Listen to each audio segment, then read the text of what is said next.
Asking moments happen in step 1. Asking moments happen in step 5. Can you imagine the difference in asking with no resistance? I want it. Well, I'd like to know that. Step 1 is, I'd like to know that, but I don't know it.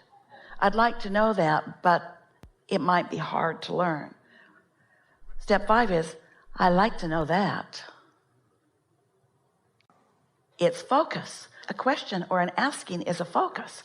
So when you ask or focus with no resistance, and you join forces with the resources who, here's the thing, and don't let this disappoint you. Let this enliven you. It does us. Whenever you ask, whether you're in step 5 or step 1, whenever you ask, it's a step 5 moment for us. Whenever you ask, the universe expands, because when you ask, the answers flood into your vortex. When you ask whatever you are asking for, and so the universe expands.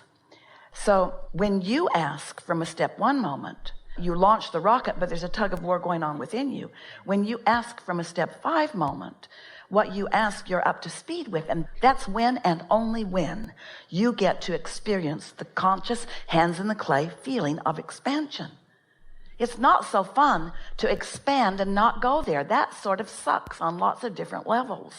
And that's why you begin to call yourself ineffective or inept or not good at it. Because when you keep asking and you don't go, when you keep asking and you don't go, or when you ask from a step 1 moment and then later you allow the answer to come, but you are not as easily able to make the association between what you asked for and the answer that came, because there's so much time distance between them.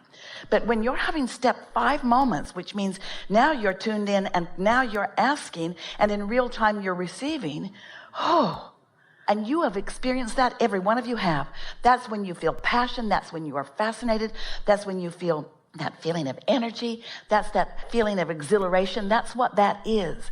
And it doesn't have to be as fleeting for you as it is. It is something that you can deliberately accomplish because you now understand how the laws of the universe work. And more important, you are figuring out a little better every day, from what point of attraction did you set your tuner? Who set my tuner? Somebody who's mad at me, and now my knee-jerk response to them, is that how I set my tuner today? Well, this is going to be one hell of a day, isn't it? I set my tuner like that, and now is everybody in a bad mood? No, but everybody you meet's going to be, pretty much.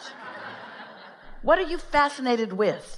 Problems and struggles and things like that? Or are you fascinated with movement? Are you fascinated with the intricacies of your daydream? Are you fascinated with the powerful universe? Are you fascinated with the content of your vortex, all of the ingredients that you've put there? Are you fascinated with the way in which those ingredients can come together in never-ending, pleasing, and yet more satisfying ways?